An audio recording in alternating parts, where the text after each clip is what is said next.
Hello and welcome back to my YouTube channel, but if you're new here, my name is Brittany.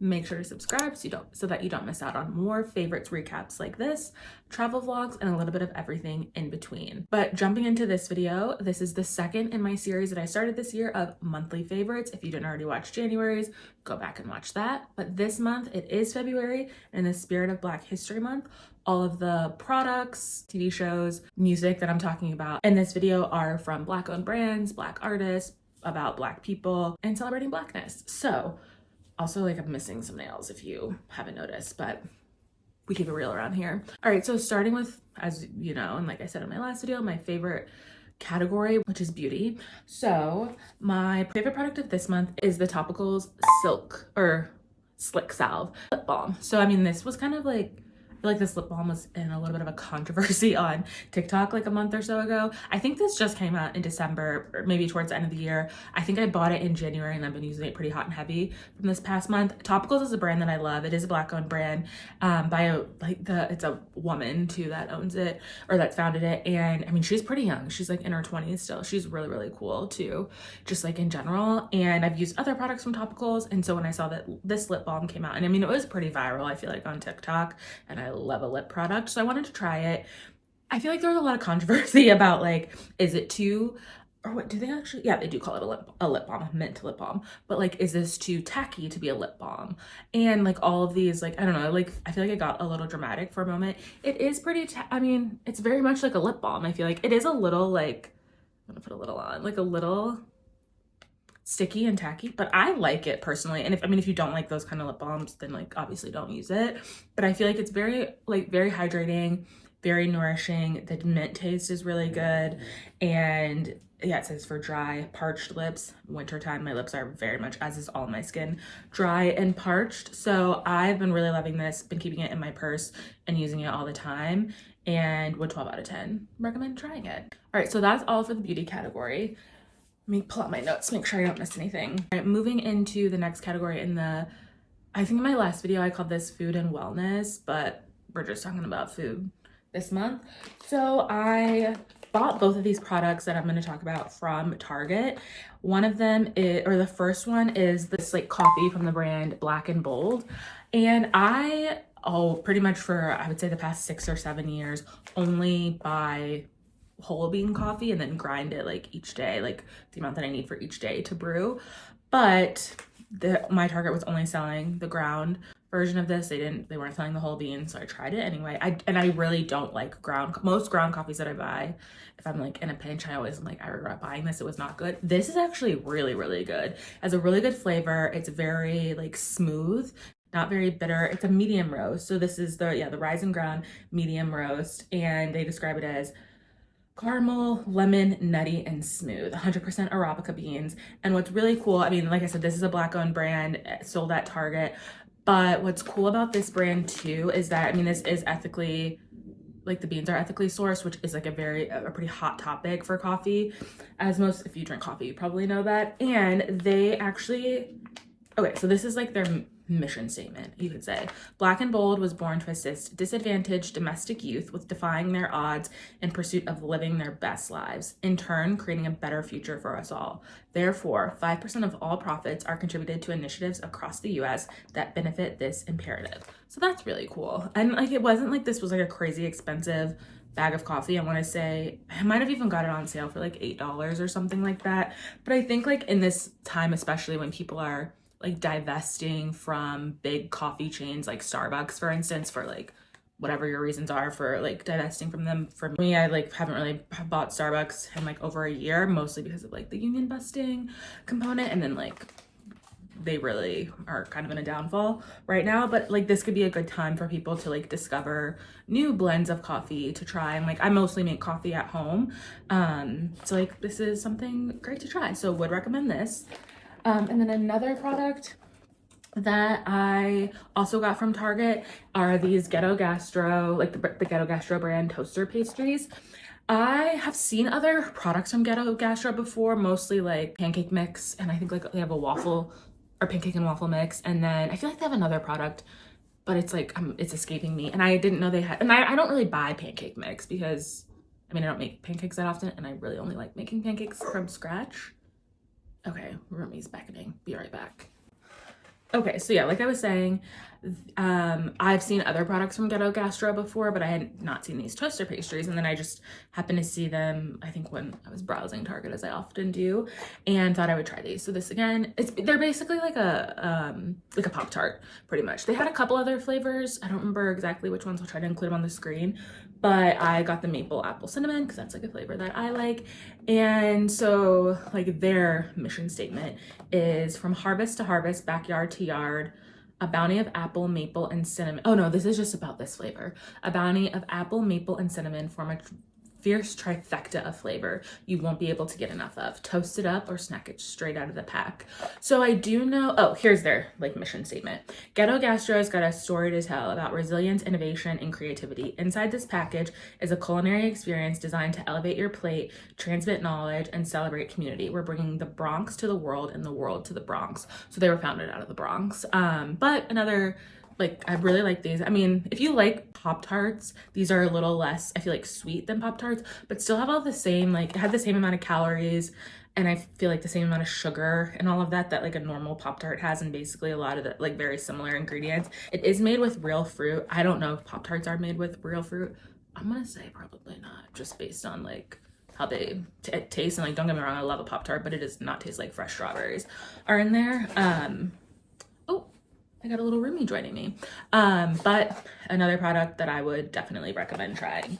This is, okay, so I feel like Target is almost like sponsoring this episode because this next item is also from Target. But Target does have, so I mean, they are, I mean, like that first product I bought, like the Topicals, was from Sephora. And so Sephora was the first brand or the first retailer to sign the 15% pledge, but Target has signed it as well. So like they've made a commitment to dedicate 15% of their shelf space to Black-owned brands. But this jacket here, which I'll try on for you in a second, or right now, is from the Black History Month at Target. And I am obsessed with this jacket. My mom, actually, I think she bought it in store and then she like mentioned it to me. Oh yeah, I can kind of see like the quilting. She mentioned it to me, and so I was like, oh, let me like see if my Target has it. They didn't have it, but I just bought it online and it got delivered to me like the next day. But this is a very nice, I feel like, spring jacket because it's not too thick, but like it's warm enough, like if it was a little chilly out, a little windy, but it's really comfortable. It's pretty long, like I feel like it goes to just above my knees, has 2 pockets, and it's not quilted. I think it is like, this is a print with like just this stitching to kind of emulate quilting. But this is from, let me see, like consult my notes to make sure I don't, oh yeah, so Target collaborated with Gee's Bend Quilters, and Gee's Bend is like a community in Alabama that is like descendants of enslaved people, and they're kind of, it's almost like like when I was reading about it, it kind of reminded me almost of like the Gullah people in South Carolina, and that they are this very insular community that, so they've been able to maintain a lot of traditions that like were passed down from their ancestors. So the Gee's Bend Quilters, they obviously do a lot of quilting, so Target collaborated with one quilter in particular, who she's a 3rd generation quilter, to develop like a bunch of designs, or a couple of to develop a couple different quilted inspired products, including this jacket. I think there's a blanket and a couple other things too, but for $35, I feel like this is it's a very, I think, nice jacket. It feels pretty well made, and it's something that I think I'll like continue to wear for a while. Okay, let's take a break so that I can get this little dog off my lap. Okay, Remy, sit down. All right, moving into the entertainment portion, I feel like, of my favorites. So my favorite album of this month was, without a doubt, SZA, SOS. A crazy Grammy of the Year, like a crazy Grammy Album of the Year snub. I really thought SZA was going to win. I shouldn't have been surprised that she didn't, because as Jay-Z reminded us, the Grammys just not, and like everybody knows this. Well, I should say Black people know this.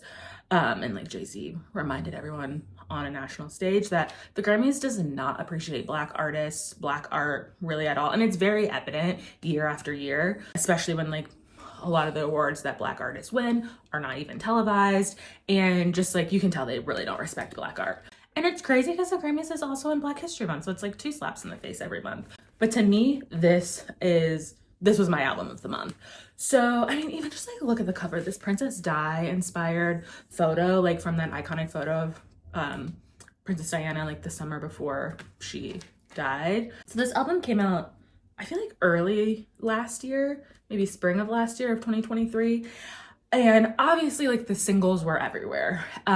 Snooze, Kill Bill, Good Days, like those were really popular. I feel like especially Kill Bill. And I mean, that song is kind of funny when you really listen to it, but I heard like they were kind of inescapable. I didn't know this until like I was just like looking into the stats of SOS recently. I didn't realize how I feel like commercially successful this album was. But anyway, this album was at the top of the Billboard charts for, I think it was it debuted at #1 and then stayed at the top of the Billboard charts for 10 consecutive weeks, which was record breaking. And it still is the longest running #1 record for a female artist of the decade, which that's kind of insane. And I think it was just because like Control had been like 5 years since Control came out. So SZA's fans, and I'm not even a SZA stan, but I love this album. But so like people that love SZA had been waiting for so long, and she'd been talking a lot about SOS or about like her new album. So I think people were just like so ready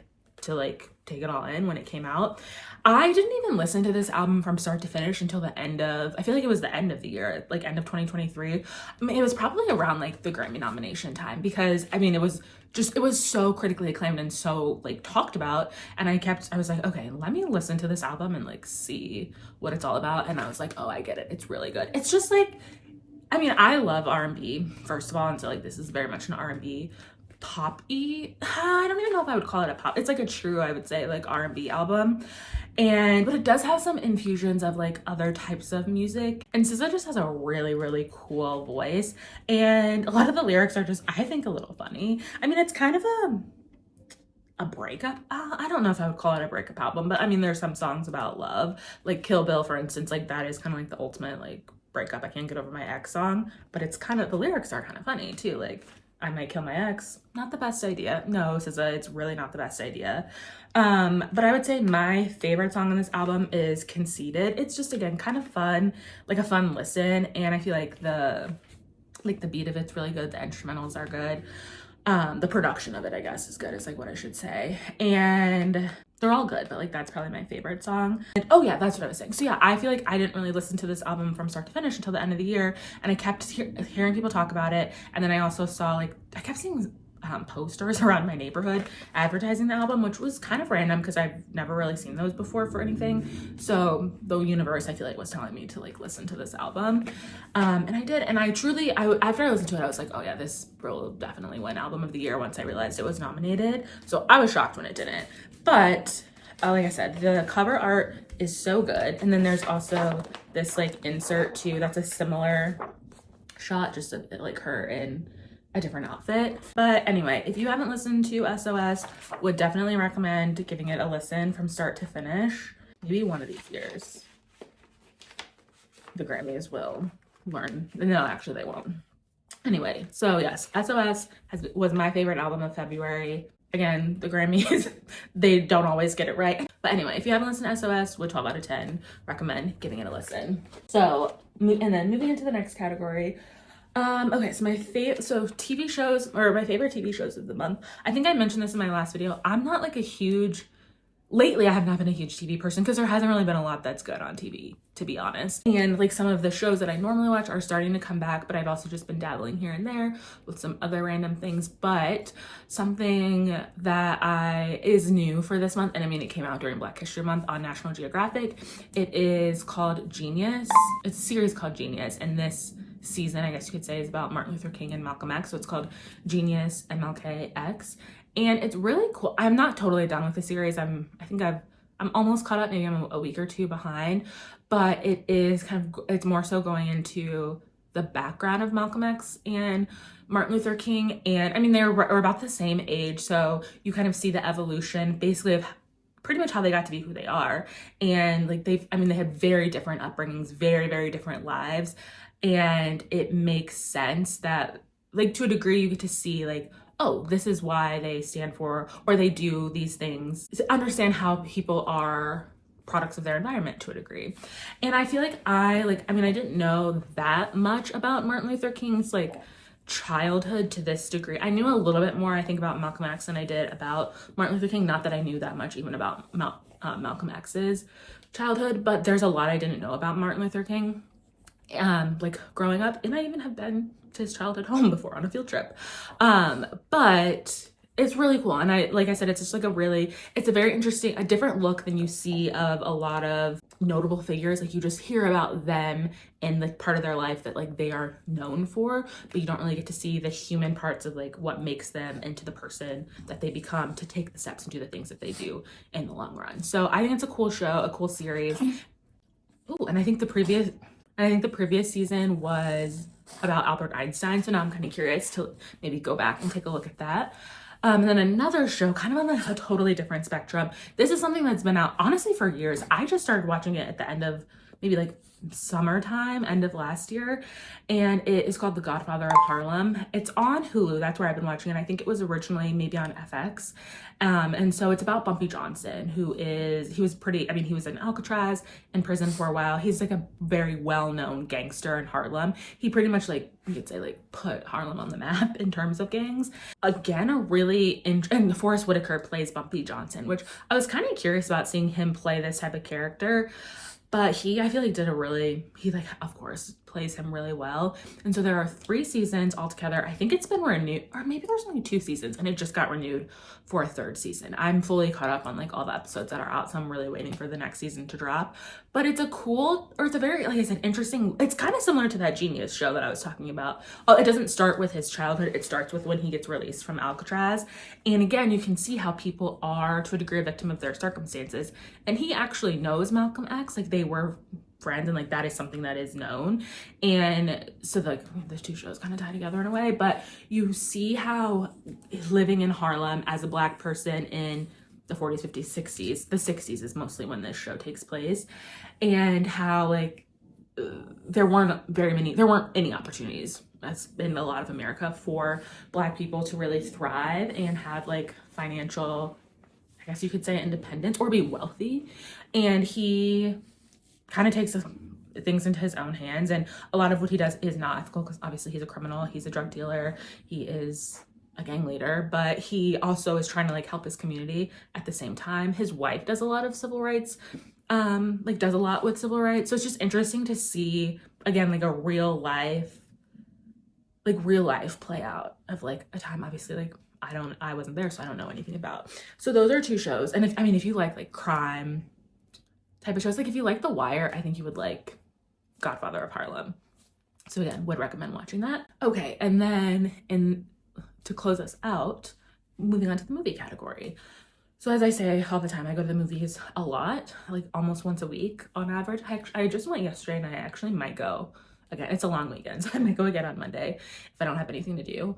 But so I wanted to say that my favorite movie of the month was the Bob Marley movie, and obviously that would fit really nicely into this video since this is about Black history. And although like Bob Marley is not a Black American, he was a Pan-Africanist, is a Black person in the world. But I did not love the Bob Marley movie. I thought maybe my expectations were too high, so maybe I should like take a step back. I do think it's a really good movie, and I think people should see it. The acting I thought was really, really good. The costuming was really good. The way it was shot was really cool. Like I really felt like I was hanging out with Bob Marley and his friends like the whole time, like throughout the whole movie. What I didn't really love about it is that when the movie was over, I felt like nothing really happened, and like I didn't learn that much more about Bob Marley. And I also feel like they like where the movie started and where it ended left out like pretty critical parts, I feel like, of the story. And I know his family was involved in this movie, and so maybe it's like very intentional about why the movie covered about 2 years of his life, because I want to say it started in 1976. Like that's where it picks up, when he was right before his assassination attempt. It was literally like the night before that. And then it ends in 1978 when he finally does like the One Love concert that like basically started his assassination attempt a couple years before. Or maybe it ends in 1980, whatever. It's about a 2 to 4 year time frame. He dies in 1981. And so basically like where the movie shuts off, and then it gives you a recap of here's what happened after this, pretty much like because he has cancer, which I did not realize he had cancer until like a couple weeks ago when I was like, oh yeah, how did he die? Like I said, the acting was really good.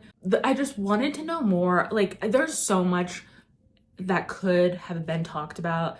But I mean, I guess the movie is about Bob Marley. But like in terms of like Jamaica, post-colonial Jamaica, like because it starts with like so basically like what was about to be a civil war happening in Jamaica, but it's like it was like that because of colonization, and like the British left, and like obviously they weren't left with any resources. So this is like a very, and like things were destabilized. It's a very classic story of in places post-colonization. But it was like kind of like they dabbled in talking about it, but then didn't really. And then also dabbled in talking about like, I mean, he had 12 or 11 or 12 kids, and half of them were not by his wife. And like, they didn't really talk about that. And again, his family was behind the movie, including his wife. So like, maybe that's why. But you like see one of the women that like he was known to have had an affair with, and like they have a child together. And you kind of like, you would have to know that that's who she was to like know that that's who she was, because it's very like if it would happen and then it's over, you would have missed it. But and then it just ends with like you find out that he has cancer, and then he does the show and it's over. So there was just, I don't know, I just felt like there was a lot more. I would have liked to see a lot more of it. It was, I mean, it was paced pretty well. It was less than 2 hours, so I mean it probably would have needed to be a longer movie to learn more, but I would have watched it. But anyway, would recommend still going to see it. It was a cool movie. Like it really reminded me how much I like a lot of Bob Marley songs, and want to like buy some more of his, like buy some of his albums. And it is also just a good reminder too of like, I feel like in the world that we live in now, there's a lot of turmoil going on, like, I mean, in the United States on its own, but like across the globe. And yeah, artists do have a lot of power and can use their star power in a lot of different ways to help influence like the world and people and thoughts. And like Bob Marley did that a lot, and he did, like, social media didn't even exist, but he was able to use his influence, use his power for good, you could say, whereas a lot of celebrities these days don't really do that anymore. And that is, it was like, to me when I was sitting there, I was like, yeah, this is kind of a reminder, like there are so many billionaires that could be using their influence for good, and they're not. So anyway, good movie, would still recommend seeing it. So another movie favorite, I actually saw this, I'm not gonna lie, in December, but I feel like it's very fitting for this video, is a movie on Netflix. It's called Rustin. I think it's actually was nominated for some Emmys and may have won. It was a really, really good movie. I really, really enjoyed watching it. I just randomly turned it on, like, or just sitting around like looking for something to watch, turned it on. I had no idea, like, it's about Bayard Rustin. I had never heard of him, didn't know who he was, but it was and then I was like kind of obsessed with him. Also, Coleman Domingo plays him, and he is like just an outstanding actor. But Bayard Rustin was responsible for organizing both of the Million Man marches, including like the big one that like Martin Luther King was the front of, but he was gay. Bayard was gay, so he basically had to like be in the shadows, because like obviously like this was the 60s, like, well, the first one would have been I think in the 40s, and then the second one in the 60s, and people's thoughts like on being gay are very different, I guess you could say, but also maybe not, than a lot of people's now. But also like the civil rights movement, I mean, they were up against a lot, and they didn't feel like the people that were at the front of the civil rights movement were there for a reason, because like they were perfect, like, quote unquote perfect, and there wasn't a lot to like pick out from them to like shut it down, and they were afraid of putting him as like the front man of, essentially that's like the short of it. But it's cool to just see again how like what went into that, because you only know so much. Like I know Martin Luther King, I Had a Dream, like that's kind of the gist of it, but you get to see also like how all these different groups work together to organize, and like how it almost didn't really happen, and just like kind of, I don't know, and you also learn a lot about his life too. So it's a really, really, like, would definitely recommend watching it. It captivated me almost immediately, and I feel like it was also paced really well, and I don't even know how long it was, probably less than 2 hours, but it was, when it was over, like I did feel like, oh wow, I learned a lot, but also that was really good.